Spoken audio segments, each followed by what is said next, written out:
If you were locked inside a completely seamless glass box with absolutely no exit, escaping would be physically impossible unless you could move in a direction that does not exist.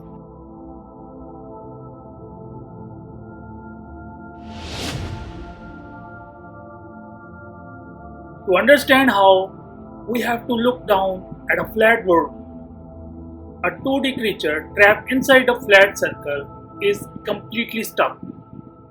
But if it lifts itself along a brand new axis, it can slide right over the wall, escaping effortlessly. To a flat observer, this looks like magic. But if we pull back into a higher dimension, the trick vanishes. The flat shape was actually a massive 3D cylinder. By utilizing a hidden, unseen axis, the impossible escape becomes a simple geometric escape.